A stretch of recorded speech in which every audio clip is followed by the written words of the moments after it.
Hi everybody, it's Tara Green here, and here's the Cancer full moon, the first full moon of 2023 on January the 6th at exactly 6:08 p.m. That's Eastern Standard Time. This chart is set for Washington, D.C. The ascendant is 1 degree of Leo at that location. So the first full moon, Cancer, full moon ruled by the moon. So the moon takes precedent, of course. The moon rules the sign of Cancer. So she's in her home sign.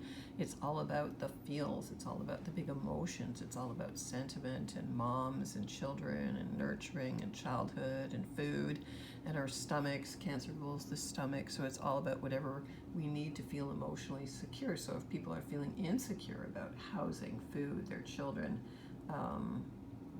taking care of the family, that's going to come to a peak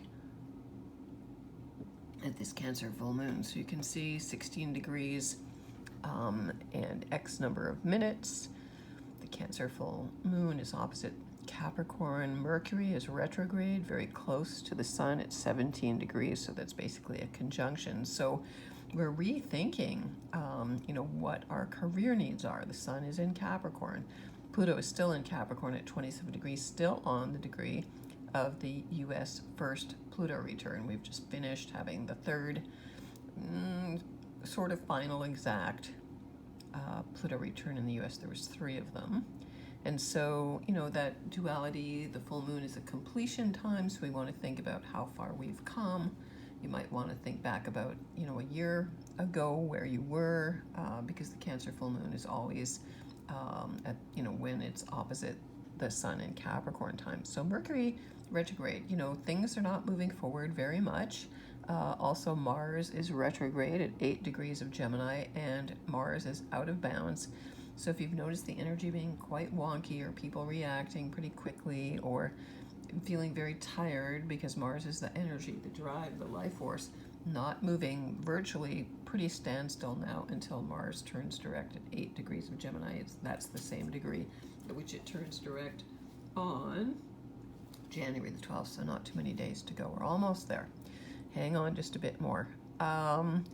What's happening with the planets? Well, there's a square between Chiron, the wounded healer, at 12 degrees of Aries, which is actually square to the U.S. sun, which is at 13 degrees of Cancer. So this full moon is very much highlighting America, the problems in America, the splits in America, issues about homeland safety, home safety, women, children, all of that.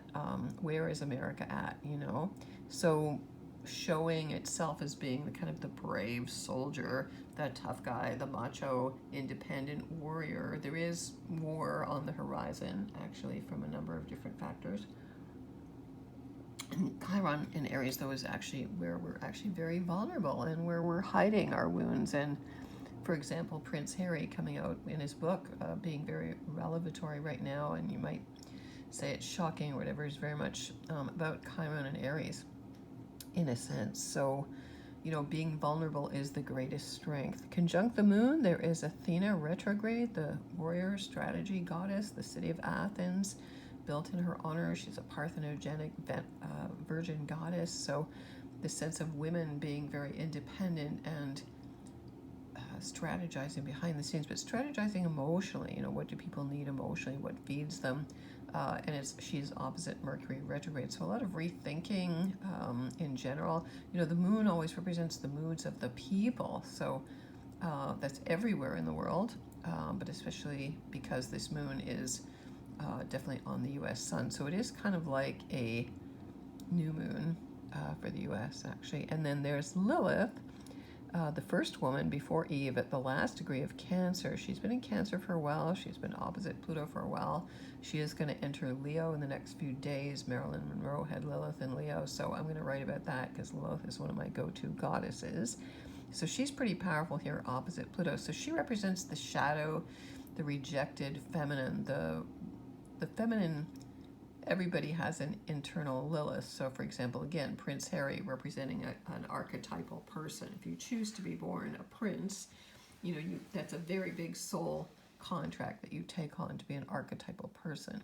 And so Lilith would represent that shadow, the rejected feminine, the woman who's not afraid to speak up against authority, who refused to be dominated. And then I would say that there's Prince Harry playing out that archetype, and his mother and Meghan Markle as well in the world, because Pluto in Capricorn represents the world.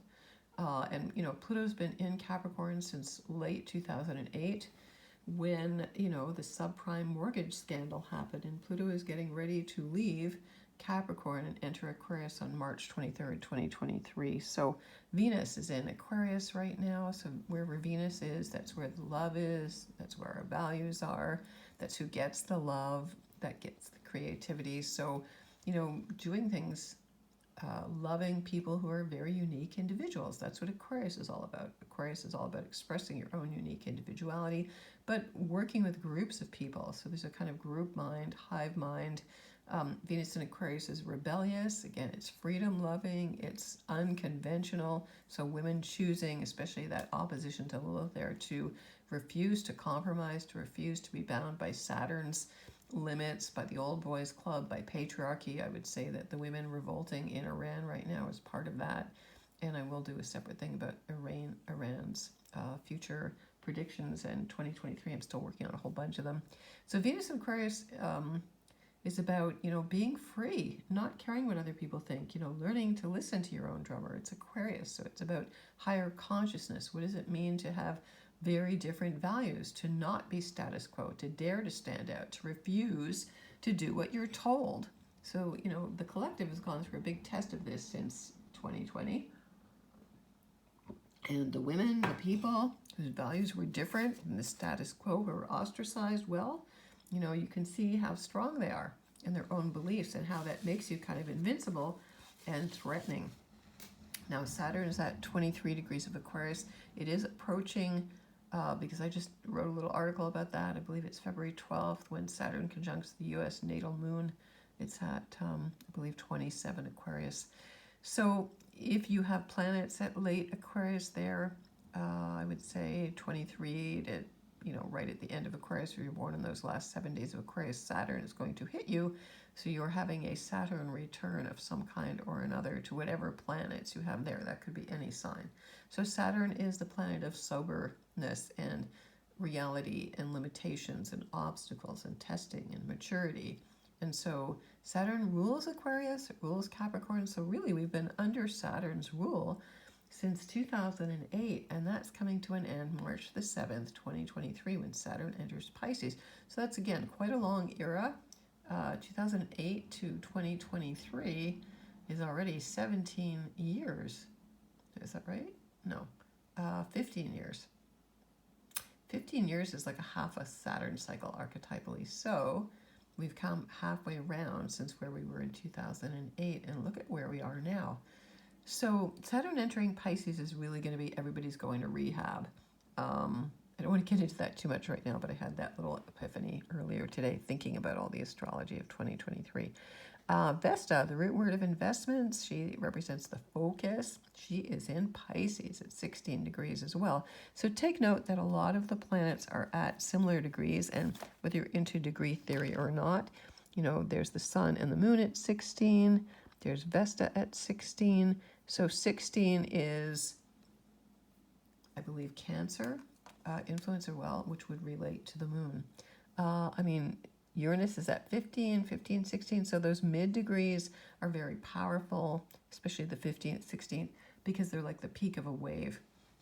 So Vesta, investing yourself in your spirituality. She is trine the moon, sextile the sun. So focusing on your own spiritual practice, your own emotional needs, what you need to stay centered, to stay connected to Source, to stay connected to your higher self, to your holy guardian angels. And again, that's where you get your true values from.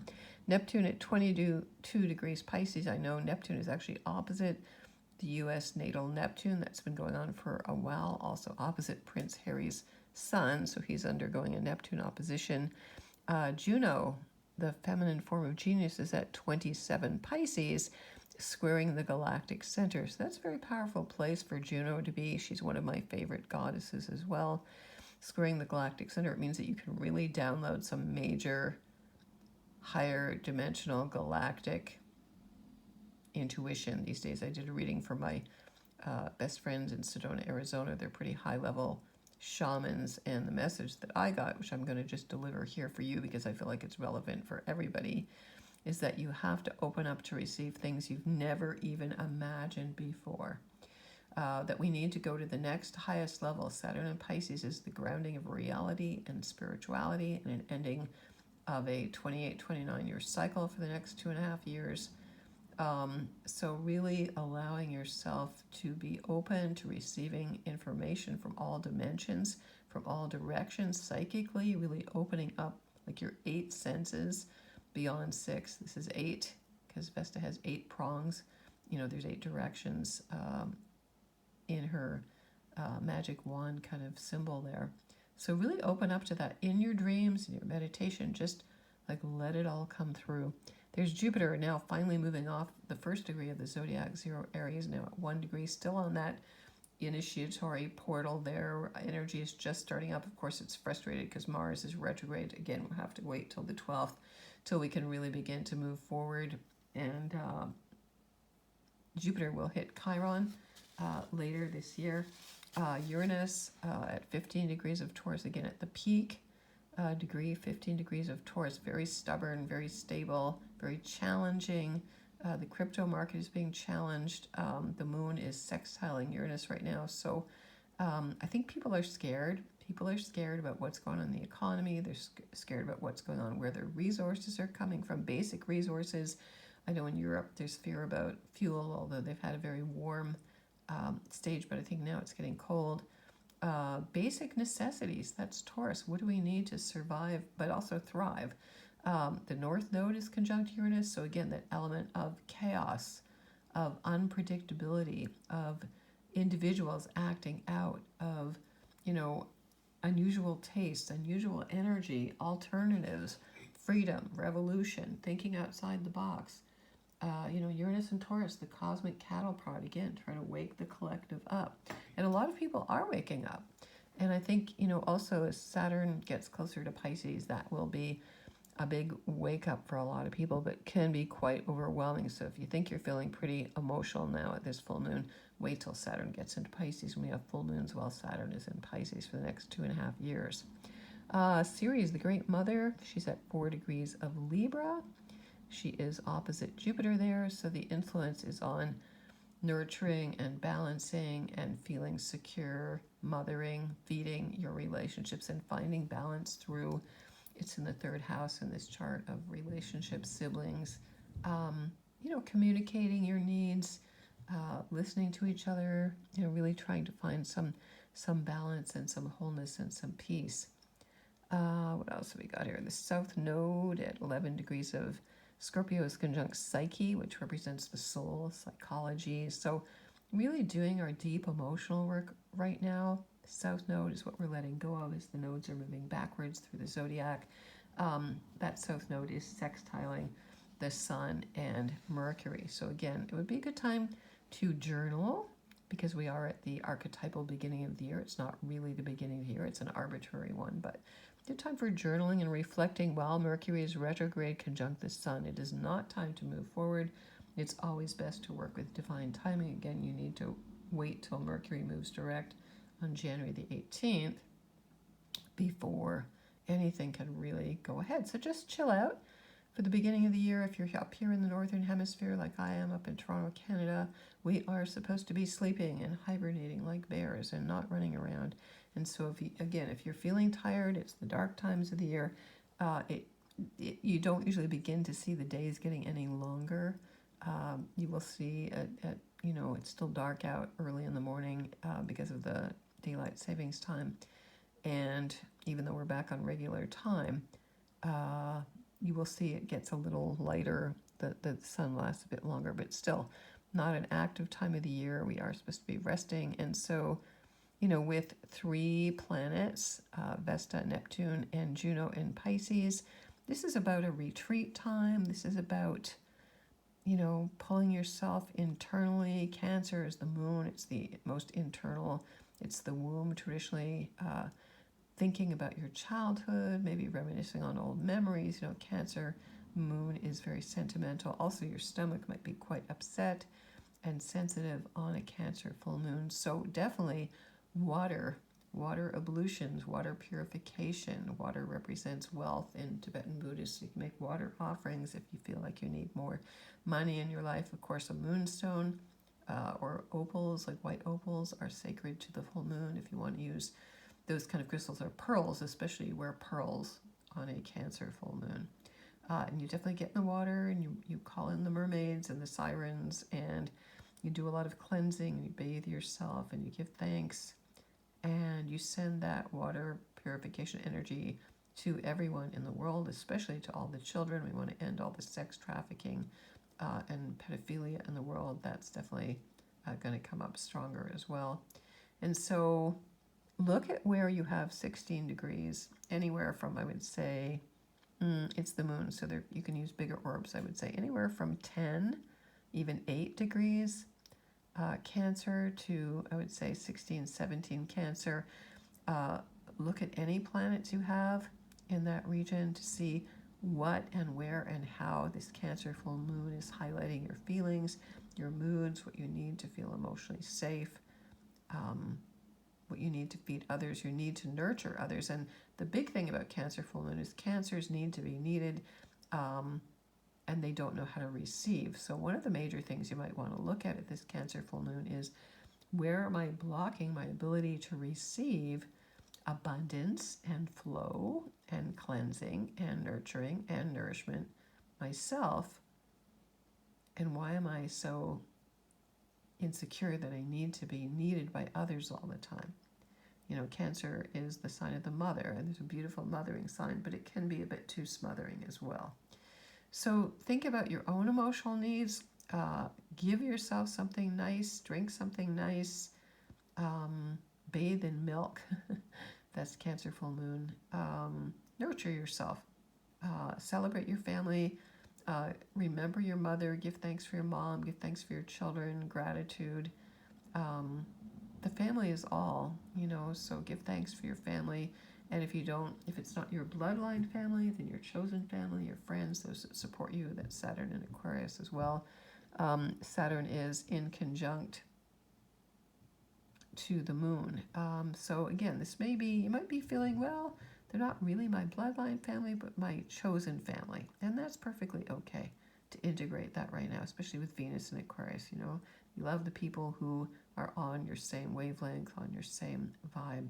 So I want to wish you all the best blessings on this Cancer full moon, the first full moon of 2023. If you want to get in touch with me for your own personal 2023 reading, you can get me at taratarot.com. And I send you all the best blessings on this full moon.